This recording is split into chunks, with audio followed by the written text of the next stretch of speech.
été interpellés dans la nuit du 12 au 13 décembre 2016, alors qu'ils venaient récupérer leur matériel vidéo déposé la veille au sein de l'abattoir Guiharan, dans le département des Yvelines. Lundi 4 septembre, au tribunal de grande instance de Versailles, les deux militants de l'association L214, dont Sébastien Arsac, son cofondateur, comparaissaient donc pour violation du domicile d'autrui et tentative d'atteinte à la vie privée par fixation, enregistrement ou transmission de l'image. Ce procès il était important parce que c'est la première fois où des militants sont poursuivis pour ce type de fait en ayant diffusé et produit des images d'abattoirs. Mais ce qui est vraiment fondamental et ce qui va aussi être débattu, c'est la légitimité et l'état de nécessité dans lequel ils se sont trouvés. Si on est obligé de filmer ces images, c'est d'abord parce que la situation des animaux est atroce et que donc il faut montrer cette situation au grand public, l'informer, et c'est aussi parce qu'il est extrêmement difficile de rentrer dans les abattoirs, de rentrer dans les élevages et d'avoir une transparence sur leur situation. Toute la filière et les agriculteurs sont évidemment extrêmement défavorables à toute communication et veulent nous montrer une image lissée avec des animaux dans les prés qui sont heureux, ce qui est effectivement absolument pas la réalité. L'étourdissement avec plein de guillemets se fait avec le gaz au gaz CO2, c'est-à-dire que les cochons sont conduits dans une espèce de nacelle, sont descendus au fond d'une fosse et avec le taux de CO2 qui augmente, donc ils s'asphyxient. L'inconscience n'est pas du tout instantanée, donc pendant plusieurs dizaines de secondes, ils se jettent contre les parois, on voit qu'il y a une panique totale.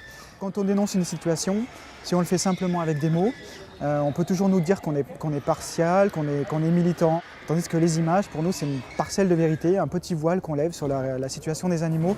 L'association L214 dénonce depuis plusieurs années la souffrance animale causée par l'homme dans la machine infernale de l'agroalimentaire. Quand les portes sont fermées, quand on a des refus systématiques de visiter les lieux d'élevage ou d'abattoir, il y a, on va dire, deux droits qui s'affrontent, la question de la liberté d'expression, du droit à l'information et la propriété privée.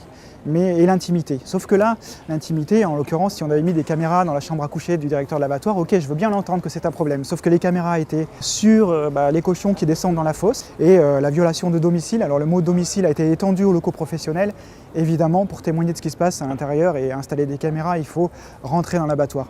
Et ça, je pense que c'est quelque chose à mettre dans la balance par rapport à ce droit d'information. Sur Internet, L214 diffusait en février dernier les images d'un employé de ce même abattoir qui frappait les porcs et leur administrait des chocs électriques lors d'un tournage, toujours en caméra cachée, fin 2016.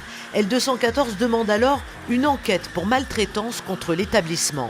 Pour l'instant, on ne sait pas exactement quelle sera l'issue de la procédure, mais donc c'est en attente et on le saura un petit peu plus tard si l'abattoir est poursuivi devant le tribunal correctionnel ou non. Je demande à Sébastien Arsac les émotions qu'il ressent après 20 ans de militantisme dans ce combat long et difficile.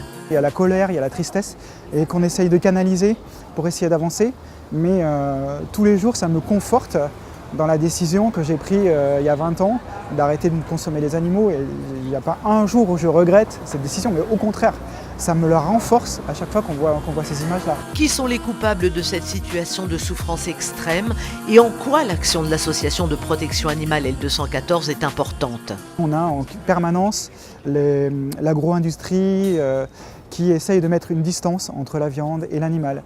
Et puis, il faut dire aussi nos petites lâchetés, hein. Il n'y a pas que l'industrie qui est responsable, il y a aussi, il faut prendre ses propres responsabilités. Alors des fois, on se dit, oui, mais si moi je change mes habitudes, ça ne va rien changer globalement. Mais non. On voit qu'il y a une carence, une défaillance absolument généralisée des autorités de contrôle sur les élevages et les abattoirs. Malheureusement, l'ensemble des scandales qui ont été révélés par l'association le montrent et en attestent, mais pas que. Il y a également des audits et des rapports de l'Union européenne qui montrent qu'effectivement, il y a une grave insuffisance des contrôles en France. Le procureur de la République a requis une peine de 15 000 € d'amende, dont 10 000 € avec sursis.